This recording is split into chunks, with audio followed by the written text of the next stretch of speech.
Discovering voices, building worlds. The Ampliverse. Welcome to Harry Potter and the Anxious Millennials, a show where we delve week by week into each chapter of the Harry Potter series. Hi, Ari. Hi. Hello, Adam. What accent is that? What dialect is that? It's not. It's just like, hello, you know. What's up?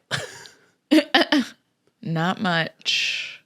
Just getting ready for this concert. I'm prepping for not this coming weekend, but the weekend after is the concert. I will be there with you.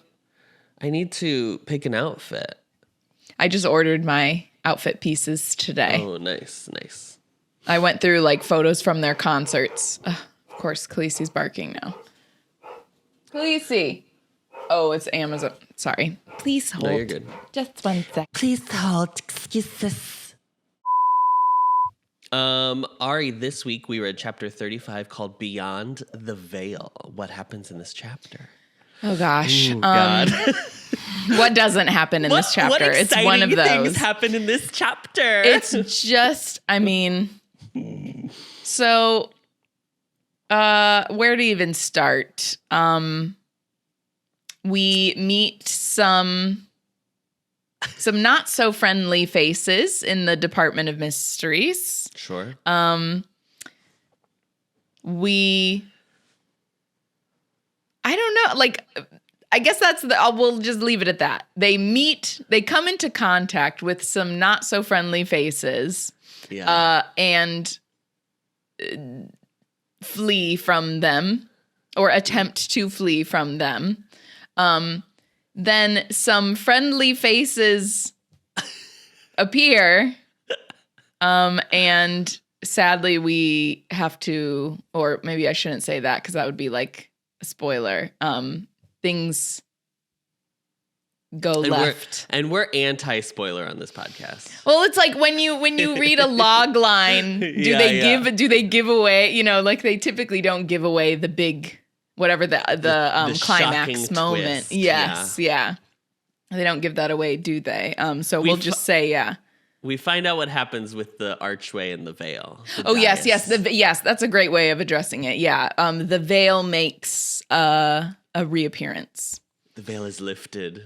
Oh my gosh. This chapter was like, it was a nightmare to take notes on this chapter. Reading it, I was like, so glad I was not doing this. Thank you. I was like, can you imagine just the fact that you just read it? Can you imagine having to take notes on this chapter? Adam, this was like, I was actively getting annoyed, like trying to take notes. I was like, I kept having to pause. I was like, that was why, because obviously when I listened to, well, we're doing 2 chapters today. So when I listened to the chapter that you're leading, I was obviously not doing anything. I was just like getting ready to like getting dressed and stuff like that.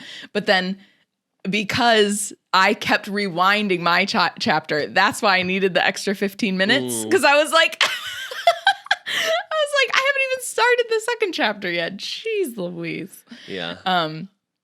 So this chapter opens with Lucius Malfoy and a bunch of other Death Eaters and Hoods surrounding them. And Lucius is asking for Harry to hand over the prophecy, to which Harry responds by asking, where is Sirius? And Harry, oh, no. We can't help you anymore. Like, at this point, I know that you're just desperately, like, clinging for someone to say that he's there. Like, I get it, but, like, you gotta admit that you fucked up, bro. Like, in this moment, he's nowhere. And then just the fact that, okay, so this is our reveal of Bellatrix. We finally get to meet Bellatrix Lestrange in the flesh. She's the only girl, yeah. She's the only girl there, at least the only outspoken girly. She's louder than everyone. She's the loudest one in the room. Which, Adam, I just want to say, I feel like that is another part of that, like, we're supposed to be annoyed with her because she's, like, the loudest one. And she's a woman. Yeah. I will say, I mean, we are going to have so much to discuss. So much. With Helena's performance of this character, but like in the way that Alan Rickman perfectly played Snape, there's no one else they could have cast as Bellatrix. No one. Yeah, she's perfect. She's this manic energy perfectly. Yeah. She's so good. And like the wig, the styling that they chose for her, all of her outfits. Ooh, yeah. So good. I know. Yeah. So what was the last thing I said was just that Bellatrix is revealed. Bellatrix is here. She's here, girl.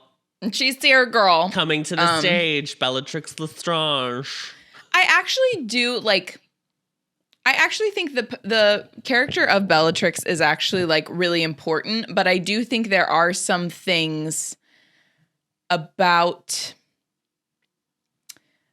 the way that she wrote Bellatrix, which I'm not really going to get into now because this is just a little bit of Bellatrix. But like I said, how it's kind of like, oh, she's the loudest one in the room. And it's like there's certain things that it's almost like, oh, and it's extra evil just because she's a woman.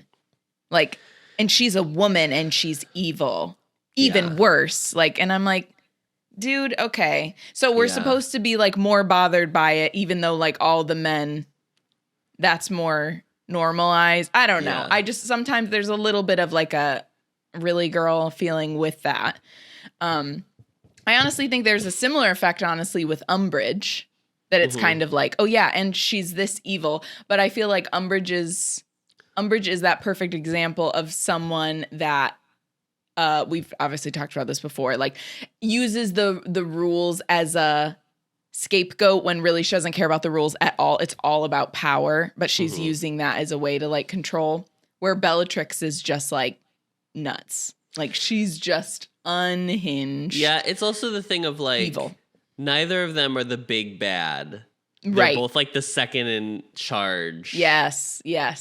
But like also it feels like, especially in, not so much with Voldemort, obviously, but with Fudge. It never feels like it's like, oh, he's also really evil. Like they're just like, oh, he's incompetent. And it's like, no, he's also a bad person. I don't know, Yeah. I mean, no one, I don't think, even the women that are involved, like Malfoy's mother, like Draco's mother, Narcissa, who are the other, the like, the Caros. The Caros, one of the Caros is a woman. None of the other female Death Eaters or like people involved with Voldemort, because we probably wouldn't say Narcissa's a Death Eater, but none of them are at the level of like Bellatrix's evil, you know? Right. I mean, she's like, she literally says that she's like his most devoted servant.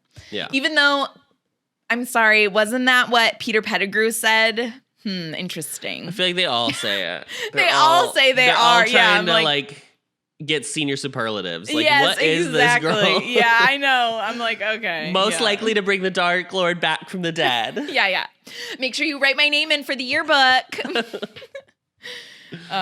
So yeah, I just think I'm sure someone has done like a character analysis on Bellatrix, and I would be fascinated to read that. Totally. So here she is, Bellatrix. She has arrived. She specifically said, when Harry's asking for Sirius, she specifically says that the Dark Lord always knows.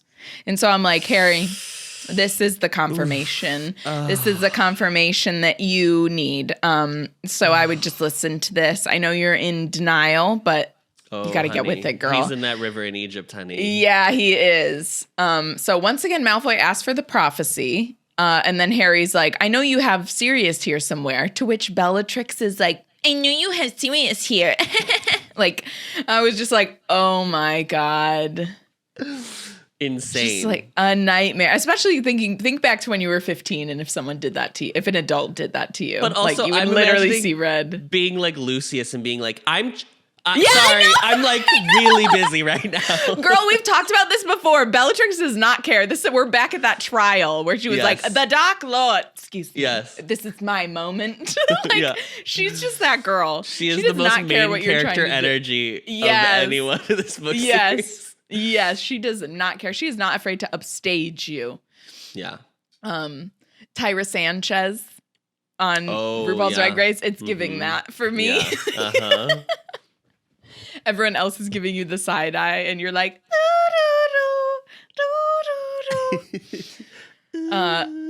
so then Bellatrix and Lucius are basically like shit talking Harry in front of him to kind of like throw him off.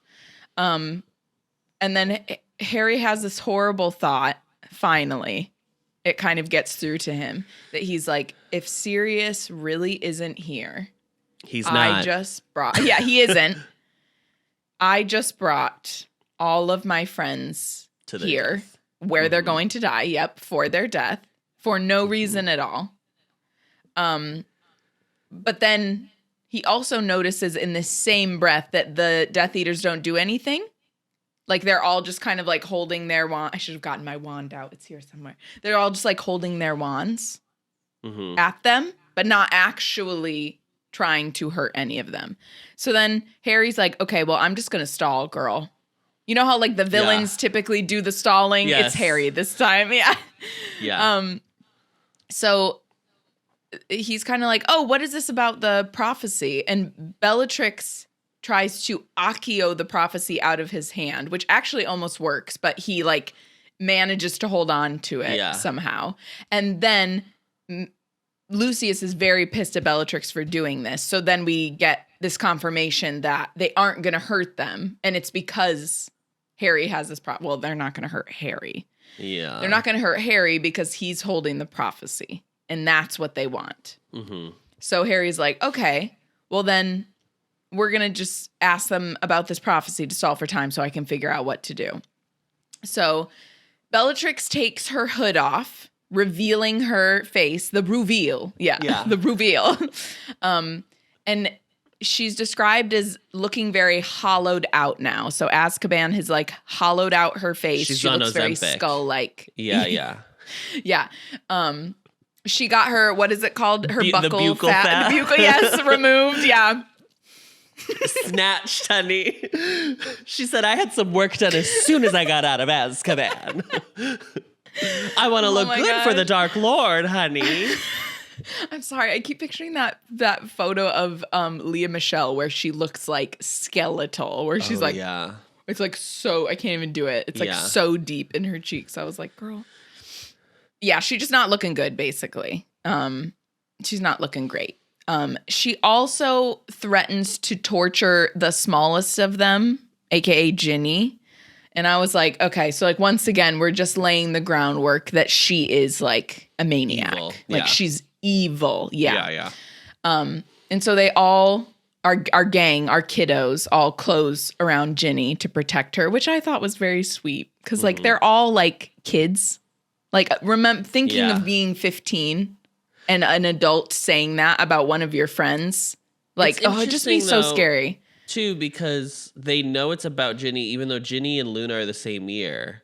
Ginny must just be shorter. Maybe, I guess something. Mrs. Weasley is short, so maybe we can assume she's gotten that from I just always picture Molly. Luna as like a very just like waif of a girl who's just like teeny, yeah. Right. Very like anime, just big head and then like tiny little body. Yeah. Maybe she's like tall. Like maybe she's like a, what do you call it? Maybe she's like a beanpole, a little beanpole. Oh, sure. She's just like really like lanky, and Ginny's like small, like short and teeny.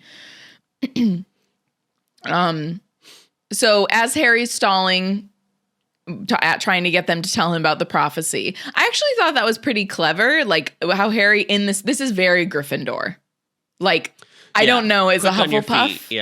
If I would be able to think of, I wouldn't be here as a Hufflepuff. Yeah, right, exactly. We wouldn't have gone. I would have gotten a professor. I would have gone to Snape. Yep, I would have gone to Snape and been like, you need to deal with this.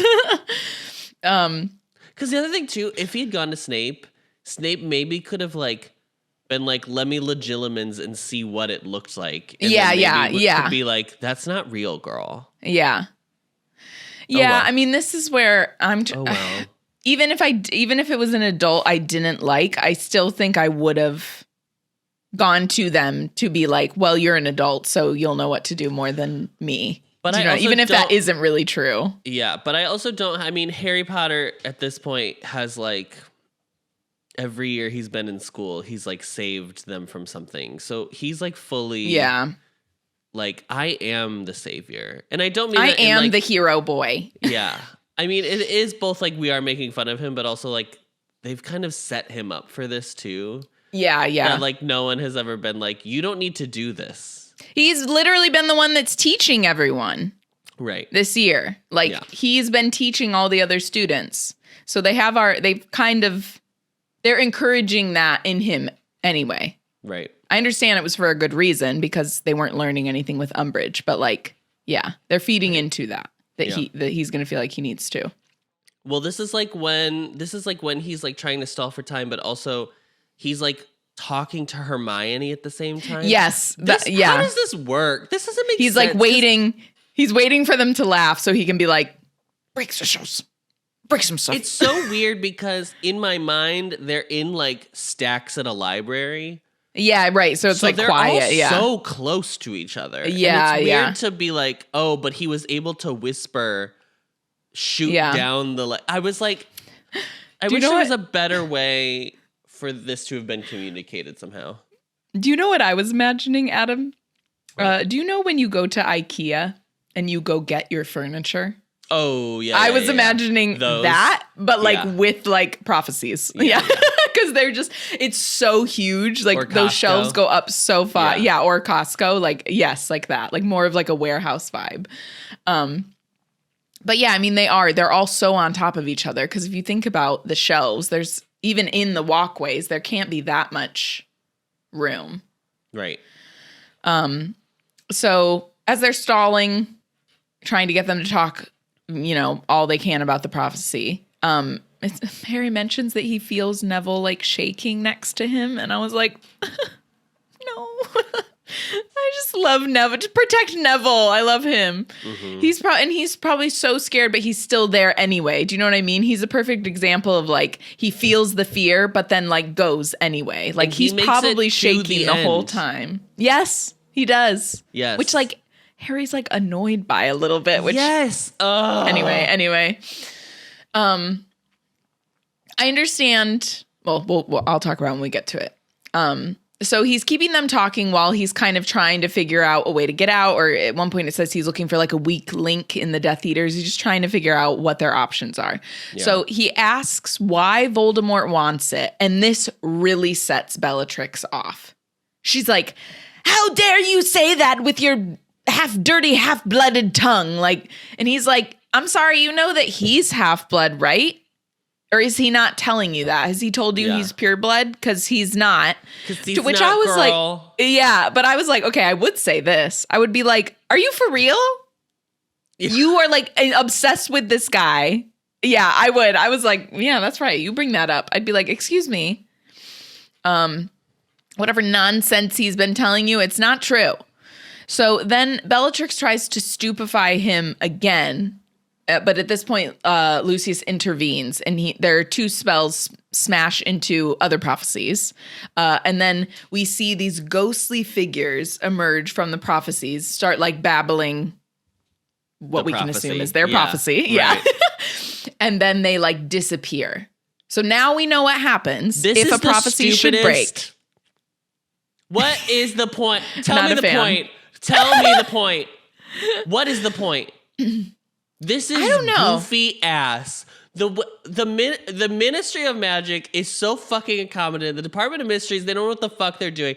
Is there another way to listen to these prophecies without smashing? Why would you make them glass orbs that are just like easily breakable? Yeah, right. What they need to be like solid rocks. Yeah. Oh my god, gemstones, girl. Like what is this? Put it on a little MP3, girl. What is going on? What is this? It's so stupid. Yeah, it's very bizarre. It's so frustrating because the whole climax of this is like hinged on this prophecy. Moment. Yeah. And then it's so anticlimactic later when it like gets broken that I'm like, this is such a letdown even for the reader. Like I get like it's supposed to not be about that, right? Because it's then you're giving the prophecy too much power. Like that's the whole point is we're taking the prophecy's power away. But like It's just very frustrating to read. Yeah. The other thing that's annoying about this to me is that this book started out with describing this as a weapon. And I'm like, and now here we are. It's revealed that this is a prophecy. It's not a weapon at all. I'm just like, what? Okay, we've come so far. Like, it's just such a 360. And then also, like you said, the actual moment where it breaks is so anticlimactic. And I'm just like, okay, why did I care anyway? Like, this was the thing I was supposed to be the most concerned about this whole book. Yeah. And it really doesn't build up too much. I mean, maybe we're not supposed to care about it because Harry doesn't. Harry's just concerned about getting everyone out of there, which, sure, fair enough. Like, I do want everyone to get out of there. So, yeah, I would rather. And then the whole thing of being like, oh, yeah, Voldemort was just going to stroll into the Ministry of Magic and grab this, which, like, then confirms that he could. This is so frustrating. So last time we talked about this, I was like, oh, maybe he can't grab it because he is like in a new corporeal body, so that's why like it's not him originally, so that's why he can't grab it. That is not what is insinuated at all. It's insinuated that he just can't go. And then he does. But then like everyone else is here. Like, what are you talking about? Yeah, and also like Polyjuice potion doesn't work for Voldemort. Like there's so many things with that I'm like, you guys can't sneak him in. You have someone working in the ministry already. Like, but there's literally no security tonight. There's no security. I know. They could have just been like, he can't grab it because of his new body. Yeah, just say he can't touch it. And then we'd be like, oh, that makes sense. Because he was rebirthed. Yeah, we'd be like, okay, thank you for answering that question. Instead, it's like, oh, no, he just couldn't come. And then 10 minutes later, he comes to the ministry. Oh, my God. I know, girl. I know. I was like, okay. So frustrating. So, I know, it is so infuriating. So, when Bellatrix tries to stupefy him, Malfoy gets very upset by this. So it's just like further confirming how major this prophecy is, basically. Mm-hmm. Like, they're not going to do anything to hurt them if it's going to risk the prophecy breaking. So Harry has an idea, and he steps on Hermione's foot, and then like while they're... Can I ask... Okay, now I'm getting mad. Can I ask another question about this fucking prophecy? Yeah. Do we think that there is another way to glean the prophecy without breaking it? Can't you... well, now I'm thinking of the movie, actually. Can you hold it and just listen to it? Like, because Harry's already touched it, and he has... Nothing's been... Nothing in relayed the books. to him. Correct. Like... He only finds out what the prophecy is later in book 6, right? Wait, I'm sorry. That's even more funny, though. In order to hear what the prophecy says, you have to like smash it. And then that's it. You can never replay it again. You don't have to smash it. You could use a spell to just blow it up. So they don't even need to like have Voldemort pick up. Any one of them could have just gone to the and found knocked it over. Then, or like just like been like whatever the Bombardia and like exploded it, and then like wrote down, took stenographied, wrote down what it is, and then come back and be like, so here's what the prophecy said. Right, because they just knocked over someone else's prophecy, and they all heard it. Yeah, they all heard it. Girl. Wait. Well, y'all, sorry. Sorry, but we've just debunked this. This dumb. Doesn't make sense. It's just frustrating because, like, I want it.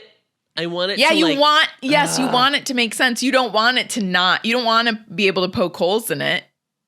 Like when with the situation with Nagini, for example. Like when it was like, oh, there's also a link for him with Nagini. Like I was like, okay, great. That answers my question. Thank you. Yeah. Like, I'm satisfied with that answer. So I'm like, when I'm confused, it doesn't answer the bullshit in book 4. But we're never getting an answer to that as discussed. Yeah, so... Okay, sorry. So, no, that's fine. That's a great point. Because, yeah, they all just heard these two random-ass prophecies. And also, like, what happens if they... Like, I don't even understand what happens? What is the point of the ministry saving them? Saving them. For fun? For storage? I don't know. Girl, get the cloud. Upload them. Because if we're going with this, then they don't know what any of these prophecies have said either. Because no one else is supposed to be able to form out of nothing.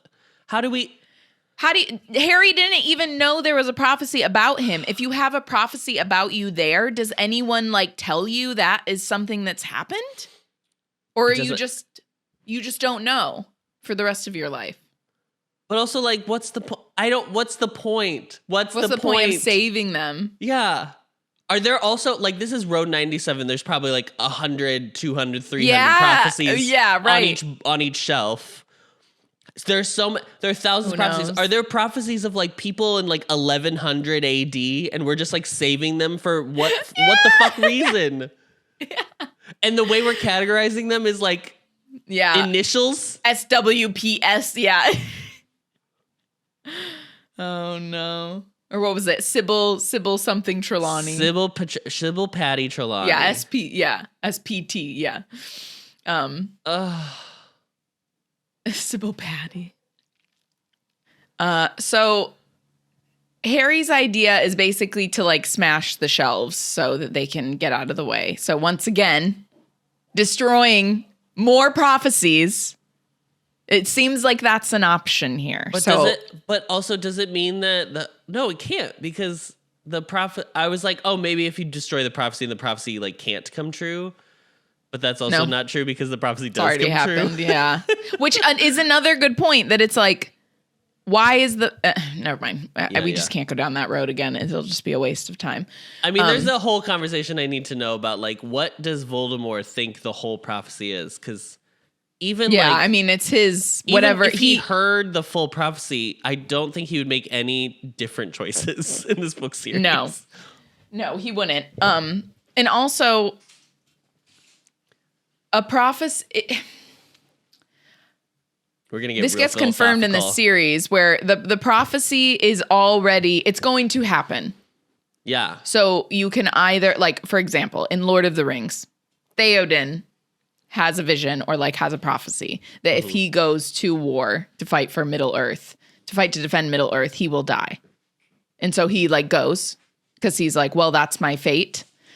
And I just feel in any situation like this, when there is a prophecy, you've got to just accept that that's the prophecy. Yeah. At that point, it's already happening.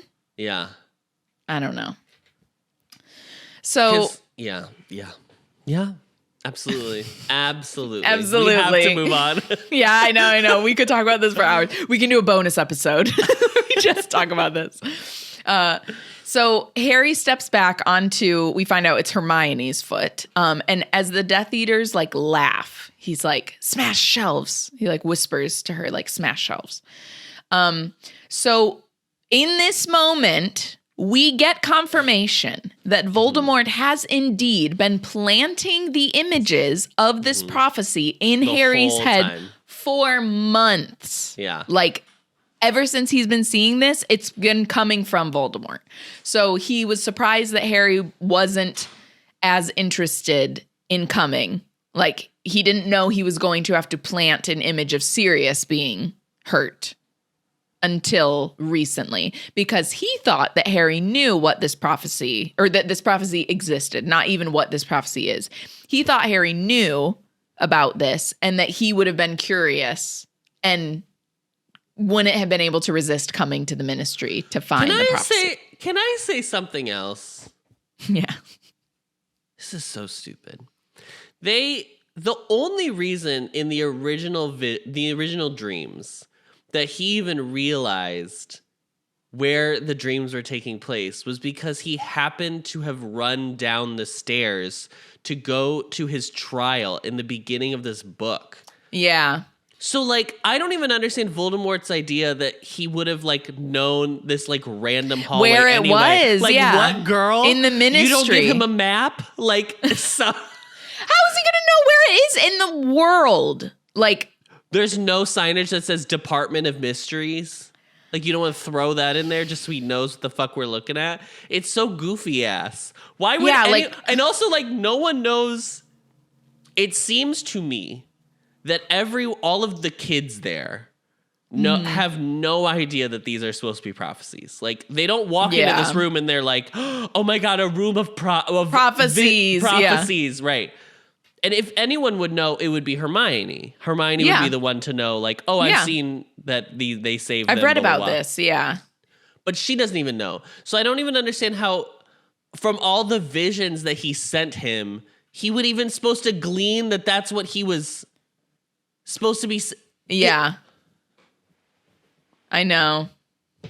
I just don't. How is he supposed to even know? Like, it's specifically at the. Like, I'm trying to remember if it's specifically mentioned that it's something like, at the ministry specifically. I'll believe that Voldemort thinks that someone has told him that there has been an official prophecy made about him at some point. He probably thinks Dumbledore at some point was like, well, the reason Voldemort killed your parents was because of a prophecy that was made. Yeah. So I buy that Voldemort is shocked that Harry doesn't know. Yeah. Yeah. But me too. I don't understand why any of the visions he sent him, he would like be like, oh, he can decipher this. And also then leave Hogwarts. Yeah. How is he going to get there? How is he going to get from Scotland to London, girl? Voldemort's defense, he probably thinks he just used the Flu Network. Because Voldemort might be the only person who knows how to use it. Isn't it so stupid? Sorry, this is more on my chapter, but isn't it so stupid that apparition can't happen at Hogwarts, but it can just willy-nilly happen at the Ministry of Magic? Anywhere in the ministry. Into the what is it called? Atrium? What is it called? No, into the area where the Department of Mysteries. Oh, yeah. Into the Department of Mysteries. Yeah. When the kids just did all of this nonsense to get into the right room. Yeah. Girl, I can't. What is this? But also, like, they can just apparate directly into the room next to the prophecies. They were chasing these children. And, like, being like, the doors won't open. Yeah. You people are witches and wizards. What are you talking about? You just apparated.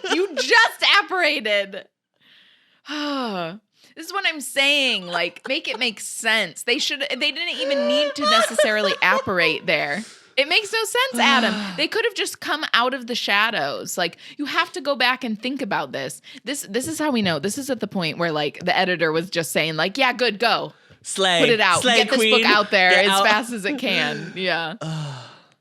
Because there's too many. Like, you need someone that's going to go back and just say, because it's so easy to do. It's so easy to say, oh, you know what? Actually, it doesn't really make sense if they apparate in at this part, because then can't they just apparate around the different rooms? And then you, as like a normal grounded person, which Joe apparently isn't, would be like, oh yeah, that's a good point. I'll just have them appear out of the shadows. It doesn't matter. So Harry is somewhat curious about the prophecy. Like, he is a little bit interested in it, especially when it's kind of shared that it's why he was the boy who lived, basically. Like, It explains why this has been his experience. But it's not enough to stop him from trying to get away, obviously, because he's got all his friends with him. So they wait for the perfect moment. And then, like, in the middle, I love that it's just in the middle of Lucius talking. He's like, now! Yeah. So Lucius is like, yes, and we're going to tell you all about, oh my God. Like, Yeah. So they're like, they all yell reducto. They break all the shelves, and then the prophecies are all falling, and there's little ghost orbs drifting up into the air. And then they just run for it. So they run to the end of row 97, because that's the row that they're in, and then back through the door that they originally came through, and then they slam it and seal it behind them. So after Hermione has sealed the door, they realize that Ron, Ginny, and Luna, who had been up ahead of them, have gone somewhere else. Yeah. So then they're split up. Yeah, right. But Hermione sealed the door, so then they're a bit concerned that, you know, they're like stuck in there with them or something.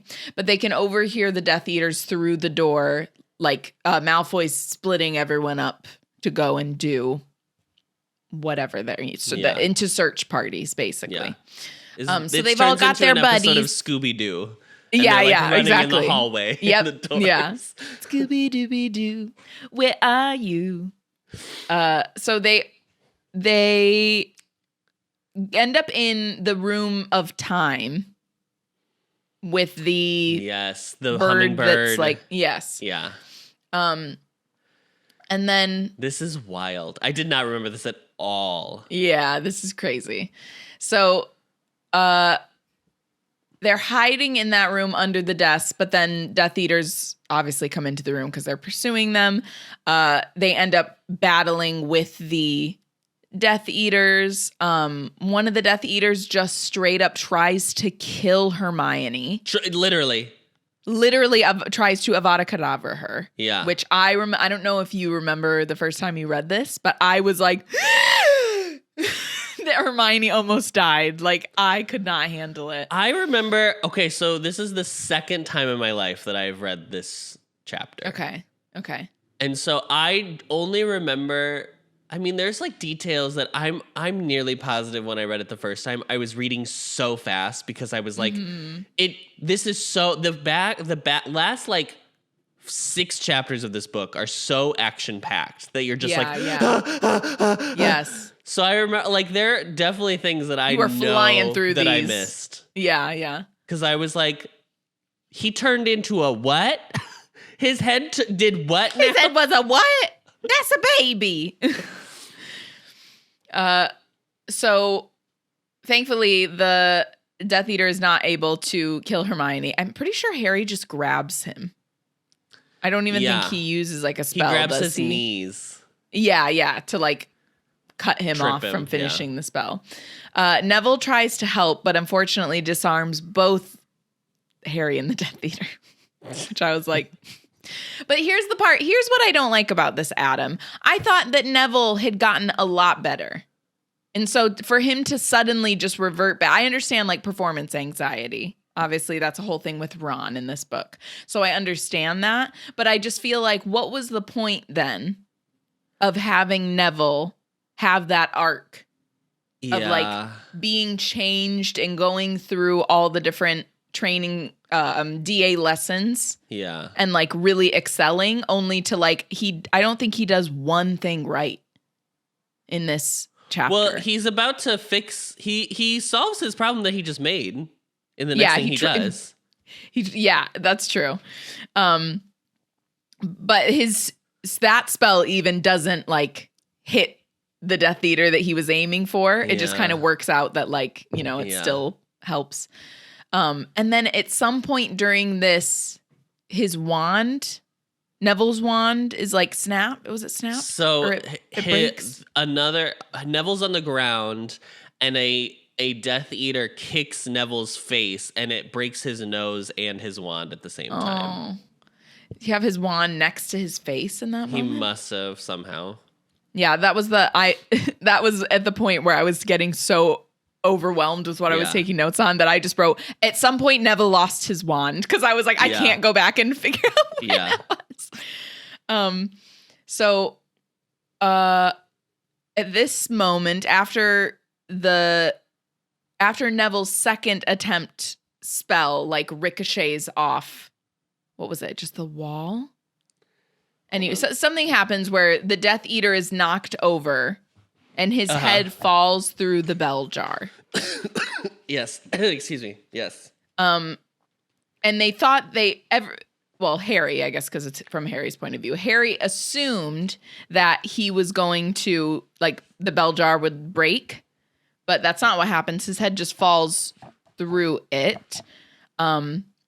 Harry's able to get his wand back right as the Death Eater's head time warps back into a baby. And then, did you find the? Sorry, yeah. So Neville, like, he tells Harry to get out of the way. So then Harry flung himself sideways as Neville took aim again and shouted, "Stupefy."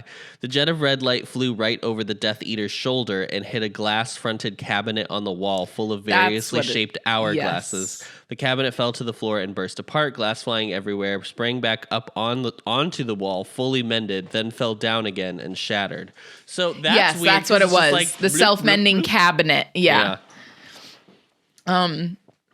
So Harry gets his wand back and sees that the Death Eater's head has like time warped back into a baby head. Yes. And then baby doll, like full Cupid doll. Yeah. Cabbage Patch. And then it speeds up into a human head or an adult human head again. It's also a human baby head. I don't know why I said human. They're both human. Everything's human here. Everything's human. The species does not change. When we're human again, I'll be human again. And then it just keeps going back. He turns into a teapot. Yeah. And then So it just keeps going back and forth between like a baby head, an adult head, a baby head. And then he pulls his head. While his head is in like the bell jar, yeah.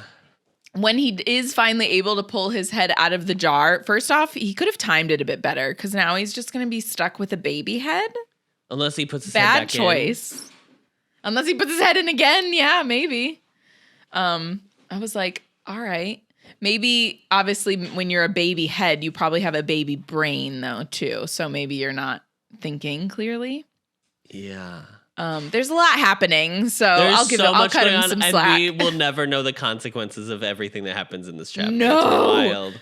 Yeah, like what happens? Like once again, well, we're not even at the scariest room. So they run into a small office. Hermione is unable to seal the door, so they're all hit with the impedimenta jinx, and they're all just like knocked to the floor. So they're able. Well, Hermione is able to silence one Death Eater. They're able to like, what is it? Petrificus totalis. Does it start with a P? Body binding curse. Body binding curse the other. And then the silence one sends a shoot of something that looks like purple flames at Hermione, who kind of like, gasps. And then it passes across her chest, and then she falls to the ground and like does not move again. Yeah. So that's pretty scary. Yeah. That Death Eater then takes his mask off, and it's Antonin Dolohov, who then basically just wordlessly threatens Harry that he's going to get the same thing Hermione just got unless he gives the prophecy. And Harry's like, oh, yeah. Yeah. I'm not born yesterday. I'm not going to just, I'm not an idiot. I'm not just going to hand over the prophecy to you, dude. You're just going to let us all walk out of here. Yeah, right? Sure.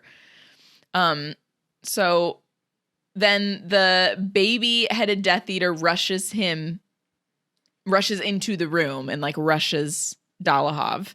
And then Harry chooses this moment to hit Dolohov with the body binding curse.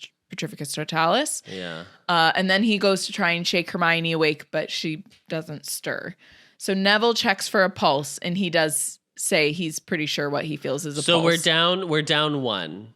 We're down one already. In your group, when you're playing a turn-based video game, and you lose one member of your team, you're down one member.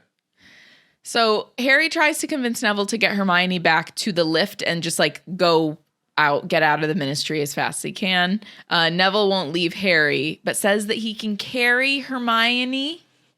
Yes, but it's also important I just want to make this note that because Neville's nose was broken, he now can't talk correctly. This is important for everything else. For everything else. Yeah. And the fact that he doesn't have his own wand. Correct. He has Hermione's wand. Yeah. And the wand that was broken was his dad's. That's sad. I know. Yeah. I want to say something else. I don't understand. Okay. How that works. Here's what I want to say. If you're going to Expelliarmus somebody, you need to take their wand and then break it. I don't understand, like, what? Why is everyone very precious about these, like, villains' wands? Like, we got to make sure they stay intact. Girl, desecrate break that. It. Like, yeah. Snap that shatter that wand. Yeah. So, this is where I wrote, so they are going to carry Hermione I don't know how I feel about this, Adam. I understand they're not going to leave Hermione. I totally get that. And I don't think that they should have left Hermione. Arya's pro leaving Hermione behind. Never! She's dead. Let her I go. am a Hermione girl.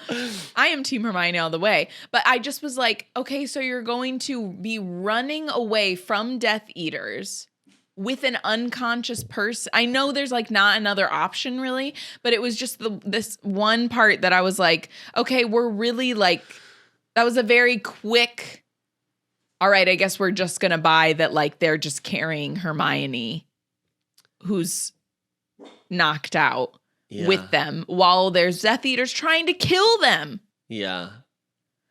It didn't take me out, but sure. I just was like, wouldn't it be better to kind of like try and like hide her somewhere or something? Because like they're going to be following you. I don't know. I don't know what I would do in that situation either. Like I probably wouldn't want to leave Hermione behind, but I did kind of think like, I was like, maybe it would have been better if you like took her to the lift first or something. I don't know. It was just hard for me to believe that it was going to be totally like the unconscious Hermione wasn't going to get hit with another spell just because she's unconscious. Like these are Death Eaters. They'll be like, oh, that one's unconscious. Just kill her. Like, I just could see them doing something like that. So, yeah. Oh, right. And then this is the point where I made the note. At some point, Neville's wand broke. So now he has Hermione's wand. Yeah. So he has Hermione's wand. That's where he says, Gran's going to kill me. That was my dad's wand. And then they leave the room of time and go back into what I'm going to refer to as the foyer. Because I don't, the atrium, the foyer. With all the spinning doors, a door opens up revealing Ron, Luna, and Ginny. Ron is like, I don't know what happened to him. I hate this. I hate what she does to Ron. Like the Ron thing feels like she was like, I don't know what else to do, so I'm just gonna make him giggly. What? Yeah, this I'm just gonna make him dumb. I mean, unless, but also like, what spell is that? Well, there's like the laughing. What is that one? They learn about it in, I think, book 3 or book 4. And it's on their finals for cheering charm. Oh, yeah, where they're like all giggly. But like, there's no way I'm sorry. There's no way on God's green earth that a Death Eater was let me send a cheering charm. That is goofy as shit, girl. That's why I was like, I don't really understand why we went with this. It would make more sense if he was like drunk or like, do you know what I mean? Like out of it. Like I was just like, I didn't really need this. Ron's laughing like a lunatic. Like, he got like super, I don't know, like, because they were like floating in space. This also is crazy. They were like floating in space, so maybe he got like motion sick because of it, and he just is like throwing like anything but this. Yeah, not this. So Ginny appears to have broken her ankle. Ron jokes about seeing Uranus up close because they've just come from a planetarium room. Adam, remember the planetarium we went to at Kennedy? I believe in the middle of this action-packed sequence, she makes a fucking Uranus joke. Uranus joke. I'm like, what? So dumb. It's a kid's book, you know. We got to bring the comedy somewhere. Got to make a little butthole joke. Yeah. Hilarious. So I'm sorry. I'm going to be forever angry that we didn't get to see this magical planetarium. I'm sorry. You're kidding me. You're telling me that there was a magical planetarium room that we could have been in, and instead we get like the brains. No. So Harry asks what happened to Ron. Luna's like, I don't know. They hit him with something. I have no idea what, which made me even more angry that I was like, oh, and we're not even going to clarify like what this is. Great. Cool. Thanks. Why? Why did you even do it then? Like, just make it something else. So Ron is just like hopeless. Luna's able to help Ginny. Harry's able to help Ron. Neville's obviously still carrying Hermione. So they're all carrying someone at this point. The planet room is very frustrating to me, not because it does not go with the rest of the rooms that she has like shown us. Like the rest of the rooms are all like rooms, like real rooms with just like objects inside of them that are weird. But like it's weird to be like, and then we walked through a door and we were in space. Like, is it? Do you think it's giving music video? It's giving music video. Do you know what? I just thought about this in this moment. I have not thought about this until now. Are they all supposed to be mystery? So we have the mystery of thought, the mystery of time, the mystery of the universe, the mystery of death. That's 4. Mystery of the unknown, maybe with the prophecies, or the future mysteries of the future. Is it supposed to be that? Are there like 5 mysteries? That's the only thing I could think of in this moment. Yeah, maybe. Because I was like, that's a great idea. I'm looking up if there's like Greek mysteries. Oh, yeah. Or like Latin, because she likes to pull from Latin a lot. That's a cool idea. I never thought of that, but that is cool. I mean, I hate to help her out, but I mean, I like the only thing I could think of. I like your idea. I don't know if I still would have liked a different room that they were in, other than they were just like floating around in a void. That's weird. Helplessly floating around. Yeah. But sure. It's the worst thing is not the room. The worst thing is definitely that like Ron is all of a sudden like high. I know. Yeah. Like okay. Not in touch with reality and just keeps laughing about shit. So they're trying to figure out where to go. They're back in the atrium room. They're trying to figure out where to go. Who has? The X's, like the ones on the doors that Hermione put yes, earlier. Right. The ones that Hermione left. Yeah, they're gone now. So 3 more Death Eaters, including Bellatrix, rush out into this atrium foyer area. So Harry is able to seal the door before they can get through. And then they're back in the brain room, which this is where it's like, okay, you can get into the brain room from another room. Adam... Why are we even? What is with the doors? What is the point? What is the point? It's so This is so stupid. annoying and just like so. It's just and it's convenient that there's other ways that they can get in.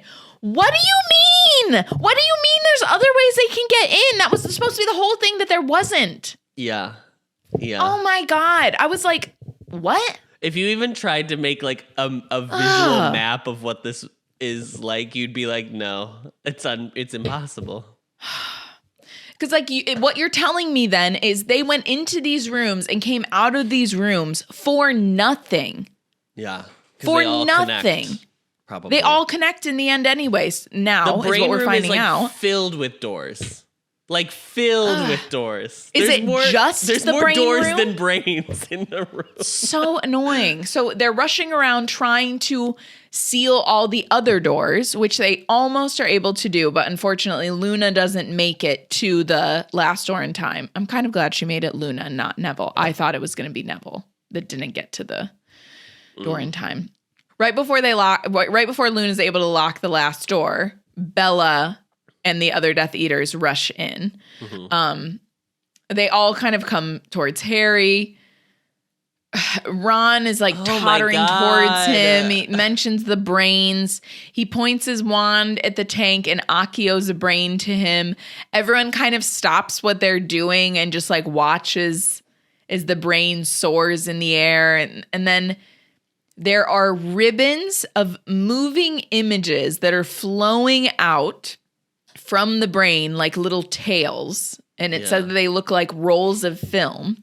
And then Harry just has this, understandable. Harry has this instinctual feeling that if it touches Ron, it's not going to be good. But he's a bit too late. So there's like these tentacles of thought that wrap around Ron, and he's fighting them. And at this point, he's not laughing anymore because he says like, no, I don't like it. And then Harry's trying to help him by casting a spell to like get the brain to release him, but it doesn't help. And then Ginny screams that the brain's going to suffocate him, but then she's hit in the face with a spell by a Death Eater and like is knocked out. Then Neville yells stupefy, but since he has Hermione's wand and a broken nose, it's not, he's not saying stupefy. stupefy. So he's not saying the correct he can't say the correct spell. And then Harry runs out of the room holding the prophecy to just try and get them away from Ron and the others. And it does seem to work. So the Death Eaters like all chase him. And then in the back of his mind, he's like, I hope that Neville stays with Ron and the others. So Harry forgets what room he's running into and he falls down the stairs. So we're back in the veil room. So he's like falling down this, what would you call that again? What would you call a podium? No. Yeah. What is it? It's like a circular, I mean, in my head, it's like a circular room. Yes. And there's like a pit in the middle with the platform. Yes, exactly. Yeah. But what isn't there a name for that? Isn't like know. Like the Greeks made that? What is that called? A Colosseum. I know, that's what I was going to say. But does a Colosseum go down like that? Or is a Colosseum just the part around it? I don't know. Anyway, Harry falls down onto like the little stage area. Yeah. He's like down by the dais now. So he has somehow managed to hold on to the prophecy in the midst of everything that's happened. Yeah, I don't know. He fell down stone steps and was able to not shatter the... But then it's so dumb because he doesn't even need... I know. Fine. So, Harry falls down the stairs. He ends up surrounded by Death Eaters. Sorry, I already said that part. He agrees to give them the prophecy if they let the others go. Mm-hmm. To which Lucius Malfoy's like, you're not really in a position to be bargaining here. You're all alone. And there's no one left. And Neville's like, he not alone. Because his nose bleed. And then he like rushes down.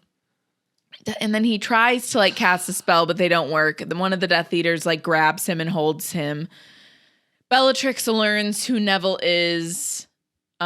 She's like, oh yeah, I know your parents. To which Neville's like, I know you do. And he's just like beside himself with rage. He's like struggling against this Death Eater, trying to get at Bellatrix. She ends up using the Cruciatus Curse on Neville, which it says that his legs just lift straight up so that like he's not like the Death Eater is like holding him up while he's suspended off the ground.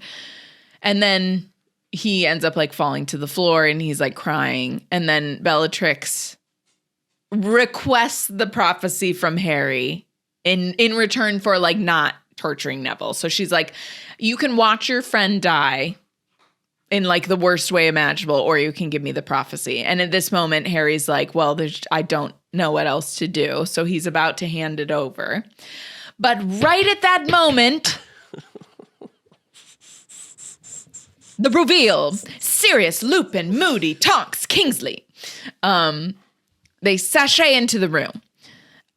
Harry dives off the dais, and then the order just basically takes over. So they're just like dueling with the Death Eaters. So Harry asks Neville if he's okay.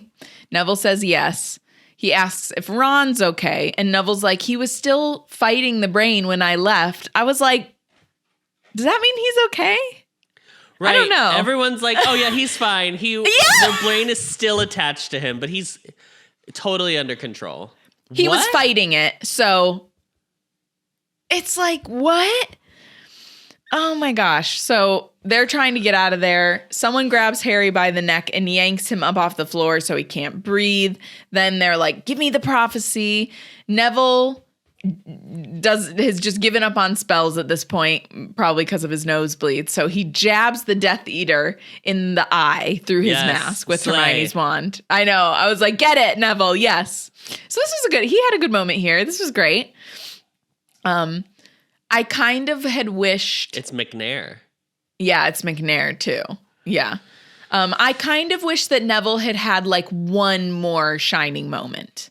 Like, even if it was like he was a little rough to get there, I kind of wish he had a moment of like really being able to I do agree, something. but I like that he is the last one that's still with Harry at the end, especially when we find out what we find out about the prophecy. Yeah.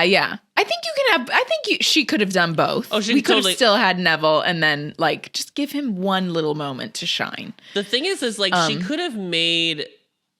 I mean, he would be obviously ripping off one of the greatest like fantasy stories ever written, but like that's all she's done with this, though, girl. I know, she could have made at this point in the story. She really could have worked Neville to be more of a Samwise character and like given him like a full really cool arc. More of an arc. Just does not care at all.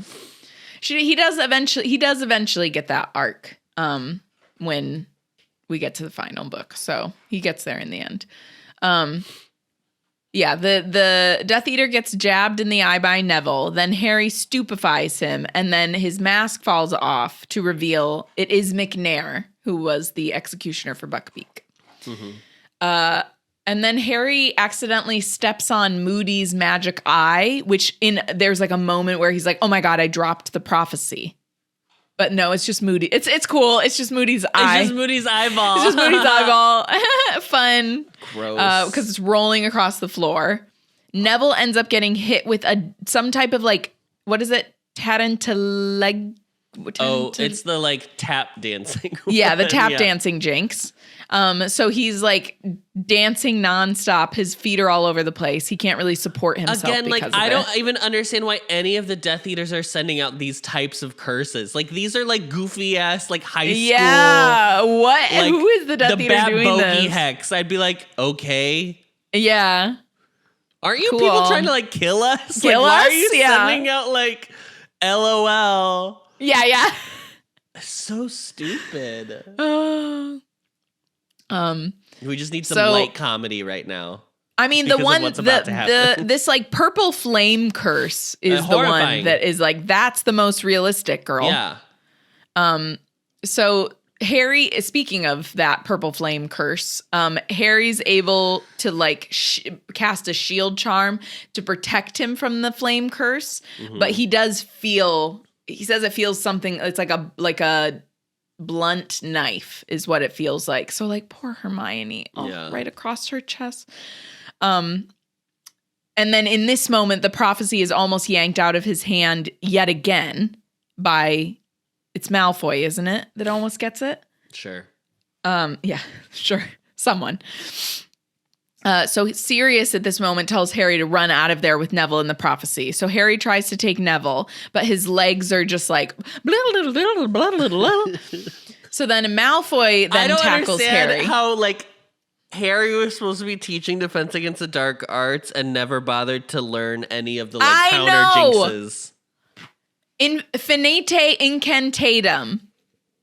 Finish the spell. Like spell finish.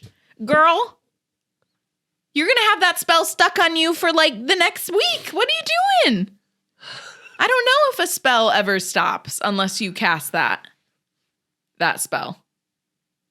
The counter jinx. And all Lupin says is finite. He doesn't even say finite incantatum. He just says finite. Oh, did he just say finite? He just says finite. Yeah. Oh, okay. Well, yeah, all you have to do is say finite. You just need a little bit of Latin, girl. Yeah. Just learn your damn dead languages, Come on. girl. Harry's trying to carry Neville up the stairs, basically, because Neville's legs can't support himself. So Neville puts the prophecy into his pocket. They're moving up the stairs. Harry's basically dragging him behind him. Mm-hmm. Neville's pants rip. The prophecy falls out, and one of his dancing feet kicks it, and it smashes. It's so stupid. It's so stupid. It's so dumb. Also, like, I do hate her a little bit. Well, I hate her a lot, but I hate her a little bit for making Neville the one that had to break it.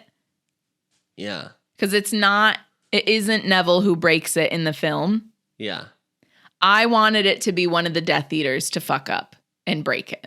Yeah. I wanted that to be how it happened. And I forgot that it was because Neville kicks it. And I was like, no, I didn't need this. I didn't need this. I didn't need it to be Neville. It could have just been like they just dropped it. Like it could have been anything. It didn't need to be Neville. So then Neville is like apologizing because he's just like devastated that this has happened. And Harry's like, it's fine. It doesn't matter. Like, just move. We just need to move. And then Neville's like, Dumbledore. Which it's so funny. I just realized in my notes, I meant to write Dumbledore arrives, but I wrote Dumbledore arrives. Only funny to me, I guess. Hilarious. Dumbledore. Is that what he calls him? Because it's... No, he's like, Dumbledore. Oh, Dumbledore. Isn't it? Dumbledore. Dumbledore. He here. That Dumbledore. Oh, he says Dumbledore. Double, yeah. Dumbledore. What? Dumbledore.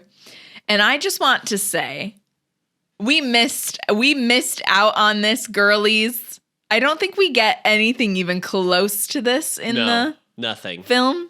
Nothing close to this. But when I tell you, when I read this part, I was like, ooh, yeah, now we're cooking with gas. I was like, let's go. It's like, so this would have been the cool. moment if I was like, I'm trying to think, like, have you ever put a book down? I'm not really a person that reacts to a book when I'm reading it or like listening to it, but like this would have been the part where I would like put down the book and been like, like it was so good. So his face is white with anger. Yeah, so cool. He's like such a badass. He like races down the steps. The Death Eaters see him and like scream. They're all running in the opposite direction. One of them runs from him and Dumbledore like immediately summons him back without like a second thought. It's so incredible. The Death Eater is still like running, trying to run away from him while Dumbledore's like summoning him back. He basically like lassos up all the Death Eaters. And then everyone or all of the Death Eaters are grouped together with the exception of Sirius and Bellatrix, who is still fighting Sirius. All that's left, the only two people that are still fighting are Sirius and Bellatrix. Harry watches Sirius get hit in the chest by a spell, fall back into the veil, and on his face is an expression of like shock and fear. And then he falls through the veil and does not reappear again. And what? I just want to see if it says what spell it is or if it just says like a light comes and hits him. It might have been a green light. First of all, I hate that Sirius eggs her on and tells her you can do better than that. That's when he's like, that's the best you've got. Yeah.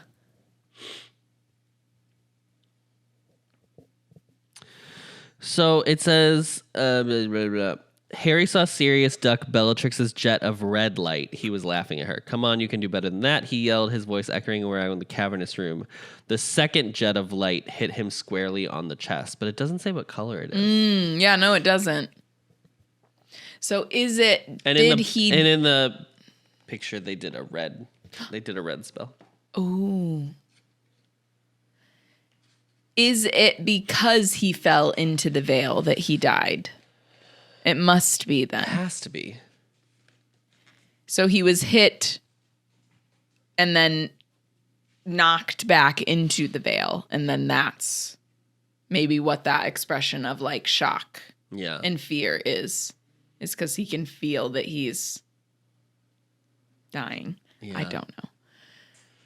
But at first, Harry like runs toward the veil because there's a part of him that so strongly believes Sirius is just going to pop back out again. Yeah, because it's just an archway. Yeah, he's like, it's just an archway. He's going to come right back through that veil. Yeah. Why is everyone not like just standing there? And then as he's running, Lupin steps into his path and then grabs him and says, there's nothing you can do. Like, there's nothing you can do. He's gone. Yeah. And that's the end of the chapter. Yeah, it's I remember the first time I read this book when this happened, it didn't even register. Like, it didn't really register that he died, because I was like, what is happening? Like, it's so weird. It's so like, fast, too, everything, It's so fast, and then you go into the, like, Voldemort Dumbledore duel. Yeah. And so you don't really have time. It's different than, like, when Dumbledore...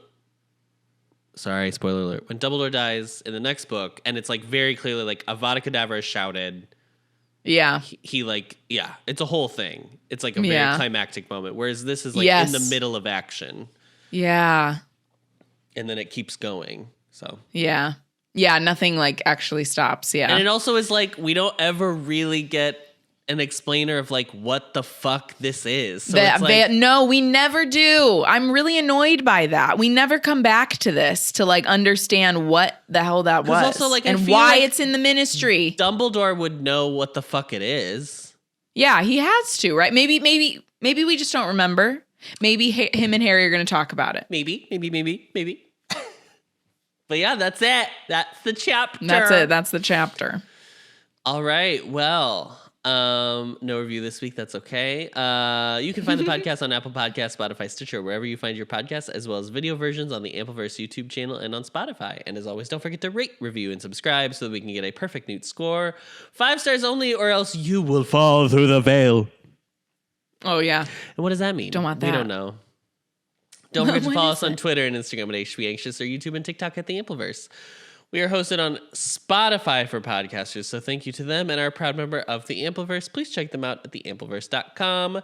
Thank you, Ari. Great job. Thank you, Adam. And as always, Avada Kedavra. As always.